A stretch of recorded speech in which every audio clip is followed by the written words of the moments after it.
नमस्कार, जोहार। चलते हैं झारखंड की ताजा खबरों की ओर, लेकिन उससे पहले अगर आपने अभी तक इस चैनल को सब्सक्राइब नहीं किया तो कर लें, जिससे कि आपको झारखंड की ताजा खबर रोजाना मिलती रहे। पहली और बड़ी खबर, खेल घोटाले मामले में सीबीआई की छापेमारी जारी है। रांची में 2011 में आयोजित 34वें राष्ट्रीय खेल घोटाले मामले में सीबीआई की छापेमारी जारी है।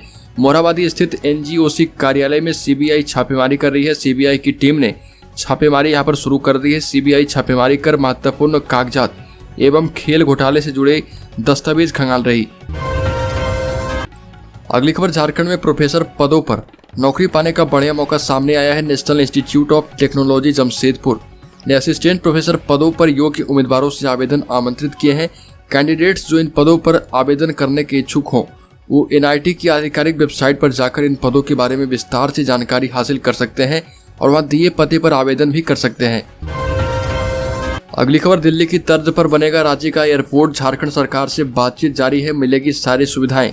एयरपोर्ट अथॉरिटी ऑफ इंडिया नई दिल्ली के इंदिरा गांधी एयरपोर्ट की तर्ज पर बिरसा मुंडा एयरपोर्ट को विकसित करने की योजना पर काम शुरू हो चुका है और एयरपोर्ट परिसर में मुख्यमंत्री हेमंत सोरेन से मुलाकात के दौरान एयरपोर्ट अथॉरिटी ऑफ इंडिया के चेयरमैन संजीव कुमार ने इस विषय पर चर्चा की। बातचीत के दौरान मुख्यमंत्री ने चेयरमैन से कहा कि रांची एवं अन्य प्रमुख शहरों से देवघर के लिए विमान सेवा शीघ्र शुरू हो जानी चाहिए और इससे देवघर पहुंचने में लोगों को सुविधा होगी। देवघर में एम्स भी है, इसलिए जरूरी है कि जल्द विमान सेवा शुरू हो। अगली खबर, हेमंत सोरेन ने कांग्रेस का दावा खारिज कर दिया है। झारखंड मुक्ति मोर्चा ने कहा कि राज्यसभा में हम अपना प्रत्याशी देंगे। राज्यसभा की 2 सीटों पर 10 जून को होने वाले चुनाव को लेकर सत्तारूढ़ दलों के महागठबंधन में अब तक एक राय नहीं बन पाई है। अधिसूचना जारी होने के 3 दिन गुजर जाने के बाद भी महागठबंधन में उम्मीदवार को लेकर स्थिति स्पष्ट नहीं है।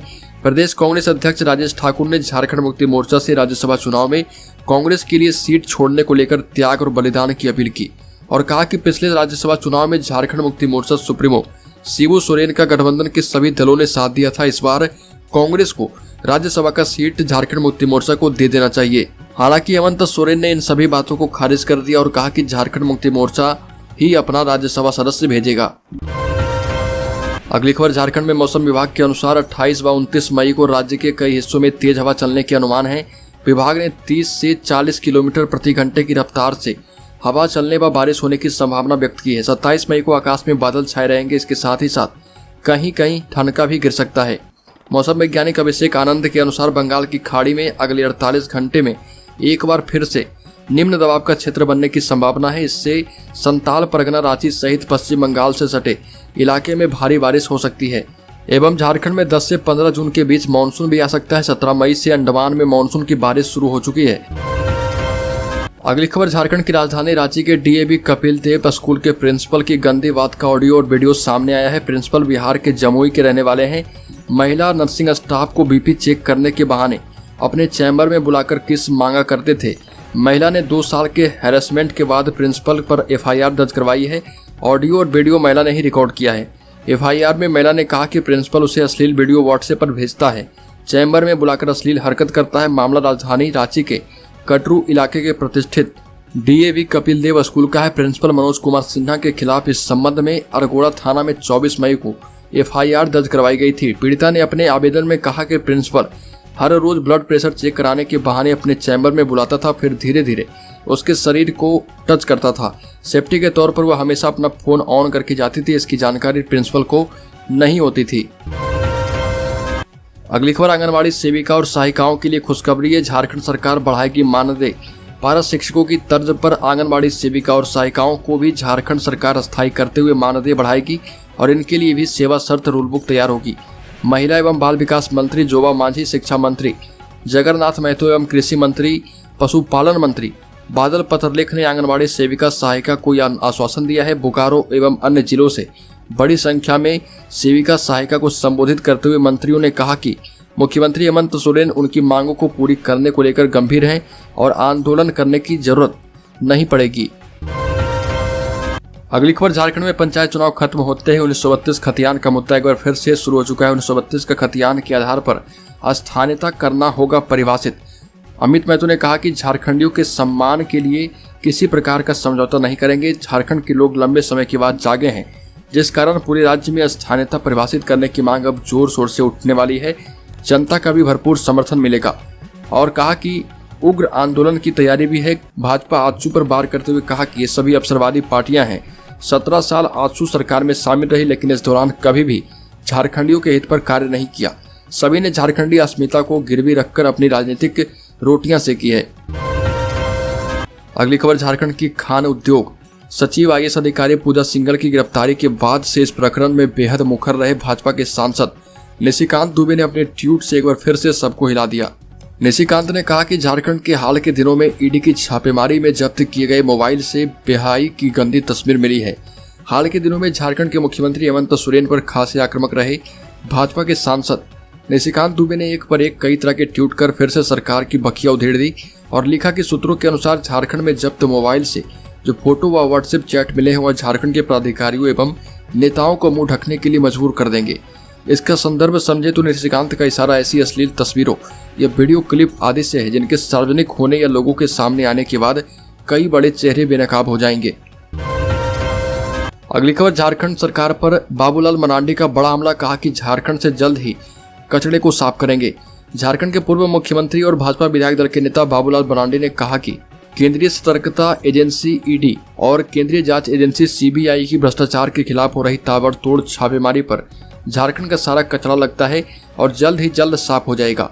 बाबूलाल ने ट्विटर पर अपने संदेश में लिखा कि इन दिनों भ्रष्टाचार के विरोध में प्रवर्तन निदेशालय और CBI के एक के बाद एक छापेमारी एवं उससे उजागर हो रहे तथ्यों से लगता है कि इस मानसून में झारखंड का कचरा जल्द ही साफ हो जाएगा।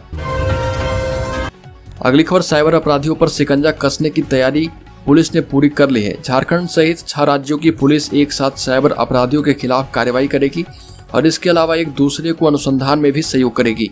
इन 6 राज्यों में झारखंड, बिहार, उत्तर प्रदेश, बंगाल, छत्तीसगढ़ और ओडिशा की पुलिस टीम शामिल हो चुकी है। 6 राज्यों की इस पुलिस टीम का नाम जामताड़ा ग्रुप रखा गया है। ग्रुप का नाम जामताड़ा इसलिए रखा गया क्योंकि जामताड़ा साइबर अपराधियों के द्वारा ठगी के मामले में देश भर में चर्चित जिला है। इस ग्रुप का गठन केंद्रीय गृह मंत्रालय के अधिकारियों के निर्देश पर किया गया है। ग्रुप का पहला कॉन्फ्रेंस 15 जून को होगा और इसका आयोजन CID ADG प्रशांत कुमार सिंह के द्वारा किया जा रहा। अगली खबर राज्य के दामोदर घाटी निगम DVC के कमांड एरिया के तहत आने वाले धनबाद, हजारीबाग, गिरिडीह एरिया बोर्ड में घरेलू उपभोक्ताओं को बिजली वितरण से लेकर बिल वसूली तक के जिम्मे से झारखंड बिजली वितरण निगम मुक्त होने की तैयारी में है। इन 3 एरिया बोर्ड में कुल 7 जिले आते हैं जिसमें घरेलू उपभोक्ताओं को बिजली देने से लेकर बिल तक की व्यवस्था DVC को सौंपा जाएगा।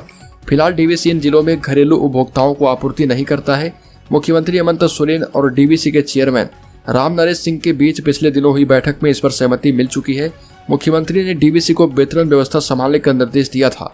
इसके बाद सर्वे के लिए कमेटी बनाने पर सहमति बनी थी। झारखंड बिजली वितरण निगम ने कमेटी गठित कर दी है। कमेटी जो है DVC के अधिकारियों के साथ पूरे वितरण नेटवर्क, संपत्ति और देनदारी का सर्वे करेगी, जिससे झारखंड में बिजली और भी महंगी हो सकती है। अगली खबर देश में कोरोना के मामले एक बार फिर से बढ़े हैं। देश में आए कोरोना के 2710 नए मामले, 14 लोगों की हुई मौत। केंद्रीय स्वास्थ्य मंत्रालय की तरफ से जारी किए गए आंकड़ों के अनुसार भारत ने पिछले 24 घंटे में 2710 नए कोविड-19 मामलों की सूचना दी है। कोरोना वायरस के मामलों की कुल टैली को 4,31,47,530 तक आ चुका है, जबकि सक्रिय मामले बढ़कर 15,814 हो चुके हैं। देश ने पिछले 24 घंटे में 14 और मौतों की सूचना दी है, जिससे इस महामारी से मरने वालों की संख्या 5,24,539 हो चुकी है। मंत्रालय ने कहा कि सक्रिय मामलों में कुल संक्रमणों का 0.03% शामिल है। अगली खबर 11 माह से मानदेय नहीं मिलने से नाराज झारखंड प्रदेश आंगनबाड़ी कर्मचारी पोषण सखी संघ ने आंदोलन की राह पर चलने का आह्वान किया। प्रखंड कार्यालय प्रांगण में प्रदेश उप संरक्षक विद्यासागर मंडल की अध्यक्षता में प्रखंड इकाई किरानेश्वर की बैठक हुई। बैठक में ये बातें सामने आई है कि 11 महीने से मानदेय नहीं मिला है, जिससे काफी कठिनाई का सामना करना पड़ रहा। प्रदेश संरक्षक विजय कुमार ने कहा कि पोषण सखी हर परिस्थिति में सरकार का साथ देती थी। झारखंड सरकार से मांग भी है कि पोषण सखी के लंबित मानदेय का शीघ्र भुगतान किया जाए, जिससे कि अगले चुनाव में झारखंड सरकार को कोई दिक्कत न हो। और इस मौके पर पोषण सखी के लंबित मानदेय का भुगतान भी शीघ्र करने को कहा गया है। मौके पर जिला उपाध्यक्ष जामड़ी मरांडी, जिला मंडिया प्रभारी सी जोन हेम्ब्रम संतोषी मरांडी भी शामिल थी। अगली खबर स्कूली शिक्षा एवं साक्षरता सचिव राजेश शर्मा ने बताया कि भारत सरकार के द्वारा NS यानी नेशनल असेसमेंट सर्वे का रिपोर्ट आ गया है। इस रिपोर्ट में अगर झारखंड की बात करें तो पिछले बार की तुलना में रिजल्ट में कुछ गिरावट आई है। ये सर्वे देश भर के 1,18,000 स्कूल में कुल 34 लाख बच्चों के बीच देश भर के 720 जिलों में कराया गया था।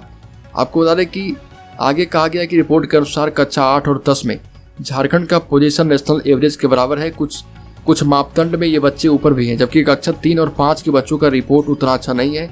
और इसकी वजह बताते हुए कहा गया कि कोरोना काल में झारखंड के बच्चों के स्कूल ज़्यादा बंद रहे और जब ये सर्वे हो रहा था तब भी स्कूल बंद ही थे। अगली खबर हेमंत सोरेन की होगी सीबीआई जांच। झारखंड के मुख्यमंत्री हेमंत सोरेन के खान लीज और सेल कंपनियों की सीबीआई जांच के मामले को झारखंड हाईकोर्ट ने राज्य हित और न्याय हित का मामला बताया। इस मामले में झारखंड हाईकोर्ट ने 1 जून को अहम सुनवाई करने जा रहा है। इससे पहले झारखंड सरकार ने 1 महीने तक सुनवाई टालने की मांग की थी, जिसे अदालत ने कड़ी टिप्पणी करते हुए खारिज कर दिया और सभी पक्षों को अपना अंतिम जवाब 31 मई तक दाखिल करने का आदेश दिया है। राज्य सरकार की ओर से याचिका की वैधता पर सवाल उठाने पर अदालत ने सीधे कहा कि न्याय और राज्य के हित में यह मामला विशेष तौर पर वैकेंसन कोर्ट में सुना जा रहा। ऐसे में सरकार आखिर 4 सप्ताह बाद सुनवाई निर्धारित करने की मांग क्यों कर रही है। झारखंड हाईकोर्ट ने chief justice doctor Ravi Ranjan और जस्टिस SN प्रसाद की अदालत ने मामला लटकाने की मंशा पर कड़ी नाराजगी जताई। अदालत ने कहा कि यह बहुत ही गंभीर मामला है, इस मामले में अब फैसला करेंगे, कोई तारीख नहीं मिलेगी, पहले ही सरकार को बहुत समय दिया जा चुका है। अगली खबर 1 माह के बाद इंडोनेशिया के द्वारा पाम ऑयल का निर्यात खोले जाने और केंद्र सरकार के द्वारा सोयाबीन और सूर्यमुखी तेल को आयात कर से मुक्त करने से खाद्य तेलों की कीमतों में कमी आई है। रांची में 2 दिन में ही पाम, सोयाबीन और सरसों के तेल 8 रुपये प्रति लीटर तक सस्ते हो गए। वहीं कीमत अधिक होने से डिमांड में कमी की वजह से भी कीमत घटी है। अभी पाम व सोया ऑयल के भाव 15 रुपये लीटर तक सस्ते हैं। एक्सपर्ट्स कहते हैं कि सप्लाई बढ़ने से देश में खाद्य तेलों के दाम आगे भी घटने की संभावना है। इंडोनेशिया से 2 लाख टन कच्चा माल पाम ऑयल की खेप भारत के लिए रवाना हो चुकी है। अगली खबर झारखंड की राजधानी रांची के DAV कपिलदेव स्कूल के प्रिंसिपल को सस्पेंड कर दिया गया है। छात्रा के साथ गंदी बात का ऑडियो और वीडियो सामने आने के बाद कार्रवाई हुई। DAV प्रशासन हाई लेवल कमेटी भी बनाई है जो इस मामले में जांच करेगी। प्रिंसिपल बिहार के जमुई जिले के रहने वाले हैं। महिला नर्सिंग स्टाफ को BP चेक करने के बहाने अपने चैम्बर में बुलाकर किस